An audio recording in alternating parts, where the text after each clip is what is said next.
മഹാരാഷ്ട്രയിലെ ഭണ്ഡാരയിൽ ഓർഡിനൻസ് ഫാക്ടറിയിൽ പൊട്ടിത്തെറി. അപകടത്തിൽ 5 പേർ മരിച്ചതായി സംശയമുണ്ട്. ഫാക്ടറിയിൽ ആളുകൾ കുടുങ്ങിക്കിടക്കുന്നതായും റിപ്പോർട്ടുണ്ട്. കൂടുതൽ വിവരങ്ങളുമായി നാഷണൽ ഡെസ്കിൽ നിന്ന് മനു അഖില ചേരുന്നു. മനു, എന്ത് ഫാക്ടറിയാണത്? എന്താണ് ഇപ്പോൾ ഒടുവിൽ ലഭിക്കുന്ന വിവരങ്ങൾ? സനീഷ്, മഹാരാഷ്ട്രയിലെ വിദർഭയിലെ ഭണ്ഡാര ജില്ലയിലുള്ള ജവഹർ നഗറിന് സമീപമുള്ള ആയുധ നിർമ്മാണ ഫാക്ടറിയിലാണ് ഇപ്പോൾ സ്ഫോടനം ഉണ്ടായിട്ടുള്ളത്. രാവിലെ 10:30യോടെയായിരുന്നു ഈ പൊട്ടിത്തെറി ഉണ്ടായത്. സ്ഫോടക വസ്തുവായ RDXന്റെ അസംസ്കൃത വസ്തുക്കൾ സൂക്ഷിക്കുന്ന കെട്ടിടത്തിലാണ് പൊട്ടിത്തെറി ഉണ്ടായതെന്നാണ് ഇപ്പോൾ അധികൃതർ വ്യക്തമാക്കുന്നത്.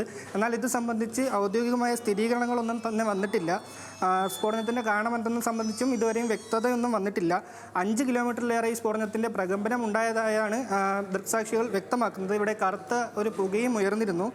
സ്ഫോടനത്തിൻ്റെ ഫലമായി കെട്ടിടത്തിൻ്റെ മേൽക്കൂര പൂർണ്ണമായും തകർന്നു വീണു. സ്ഫോടനത്തിൽ 5 പേർ മരിച്ചതായാണ് ഇപ്പോൾ അധികൃതർ സംശയിക്കുന്നത്. എന്നാൽ ഇത് സംബന്ധിച്ച് ഔദ്യോഗിക സ്ഥിരീകരണമൊന്നും തന്നെ വന്നിട്ടില്ല. ഫാക്ടറിയുടെ മേൽക്കൂര തകർന്ന് വീണ മേൽക്കൂരയുടെ അവശിഷ്ടങ്ങൾക്കിടയിൽ 12 പേർ ഇനിയും കുടുങ്ങിക്കിടക്കുന്നുണ്ടെന്നാണ് അധികൃതർ സംശയിക്കുന്നത്. മണ്ണുമാന്തി യന്ത്രവും ഫയർഫോഴ്സും ഉൾപ്പെടെയുള്ള സംഘങ്ങൾ ഇവിടെ രക്ഷാപ്രവർത്തനം ഏകോപിപ്പിക്കുകയാണ്. 2 പേരെ രക്ഷപ്പെടുത്തിയെന്നാണ് ഇപ്പോൾ ഏറ്റവും ഒടുവിൽ നമുക്ക് ലഭിക്കുന്ന വിവരം. അഗ്നിശമന സേനാംഗങ്ങളും ആംബുലൻസുകളും ഇപ്പോൾ സ്ഥലത്ത് എത്തിയിട്ടുണ്ട്. മെഡിക്കൽ സംഘവും ഇപ്പോൾ സ്ഥലത്ത് ക്യാമ്പ് ചെയ്യുന്നുണ്ട്. രക്ഷാപ്രവർത്തനം ഏകോപിപ്പിക്കുന്നതിനായി SDR സംഘത്തെയും മേഖലയിൽ വിന്യസിച്ചിട്ടുണ്ട്. രക്ഷാപ്രവർത്തനം പുരോഗമിക്കുന്നു എന്നാണ് നിലവിൽ ലഭിക്കുന്ന വിവരം.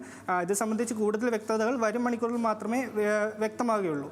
സനീഷ്, കൂടുതൽ വിവരങ്ങൾ ലഭ്യമാവുന്നതേ ഉള്ളൂ. 5 പേർ മരിച്ചു എന്നാണ് സംശയിക്കുന്നത്. ഫാക്ടറിയിലുണ്ടായ പൊട്ടിത്തെറിയിൽ 14 പേർ അതിനകത്ത് കുടുങ്ങിക്കിടക്കുന്നുണ്ട് എന്നാണ് പുറത്തുള്ള ആളുകൾ പറയുന്നത്. വിശദാംശങ്ങളാണ് മനു അഖില നൽകിയത്.